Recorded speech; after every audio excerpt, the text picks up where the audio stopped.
जी।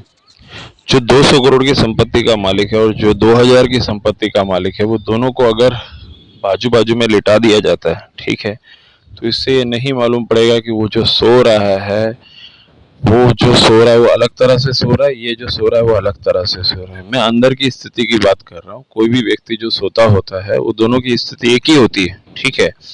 जो दूसरे चीजें होती हैं, जैसे समझो आपने किसी को जमीन पे लिटाया, किसी को आपने एक अच्छे बेड पे लिटाया, तो वो दोनों चीजें डिफरेंट हैं। लेकिन जो जो अंदर की जो स्थिति होती है, जिसको कहते हैं छोटा दिमाग, बड़ा दिमाग, ईडा, पिंगला, सुषुम्ना, तो जो व्यक्ति जब सोता है उस समय जो उसकी स्थिति होती है वो वही स्थिति होती है जो दूसरे व्यक्ति की स्थिति होती है।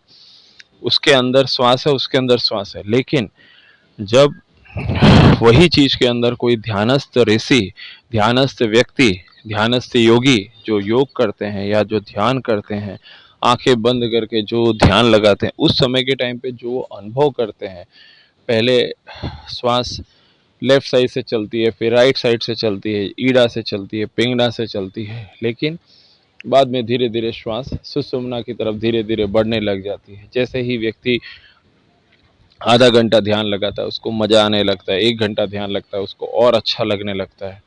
कोई व्यक्ति मंत्र जाप करके ध्यान लगाता है, कोई व्यक्ति त्राटक करके ध्यान लगाता है, कोई व्यक्ति ध्यान करके ध्यान लगाता है, किसी भी तरह ध्यान लगाता है। लेकिन जब ध्यान लगाता है वो सारा का सारा चीज नींद की वो अवस्था को ही प्राप्त करने की कोशिश है। वो सारा का सारा नींद की वो अवस्था को ही प्राप्त करने की कोशिश है। आप ये समझिए कि कोई भी व्यक्ति जब नींद लेता है, ठीक है, उसको वो चीज का जो अनुभव होता है वो एक तरह से मृत की तरह पड़ा रहता है, बरोबर। जब नींद लेता है, जब चोर चोरी करता है, तो उसके अंदर बोला जाता है क्या हुआ भाई, ऐसी नहीं गहरी नींद में आदमी सोया हुआ था कि भाई चोरी हो गई, समझ रहे हो चीज को, ठीक है। तो जो सोने का जो चीज है वो मृत के समान है, उसको ध्यान ही नहीं पड़ा उसके घर से चोरी हो गई, ठीक है।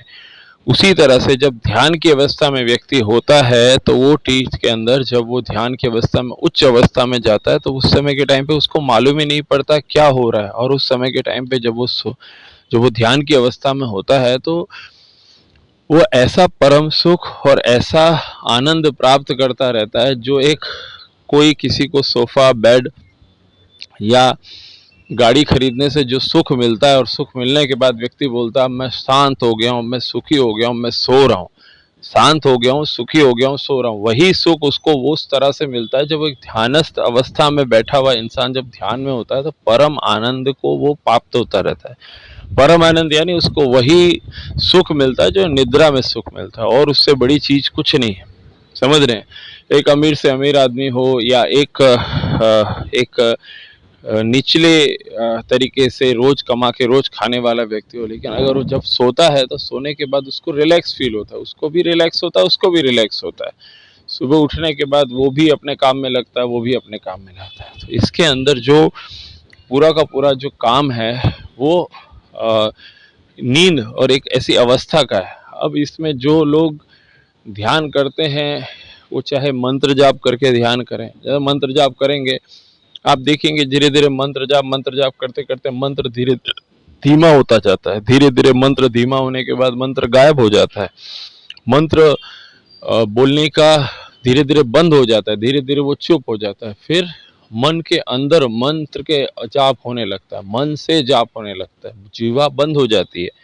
जो लोग ध्यान करते हैं, जो लोग मंत्र जाप करते हैं, उनको मालूम होगा कि धीरे धीरे मन से जाप होने लगता है। सामने वाले को देखेंगे, सामने वाला बोलेगा कि मुझे ये सामान दो, मुझे ये काम करके दो, तो कुछ नहीं बोलेगा क्योंकि उसके मन में जाप चल रहा है। वो ओम नमः शिवाय का जाप कर रहा है, राम राम राम का जाप कर रहा है, हरे कृष्ण कृष्ण कृष्ण हरे हरे, हरे राम राम राम हरे हरे। वो मन के अंदर जाप कर रहा है, मन के अंदर उसका जाप चल रहा है।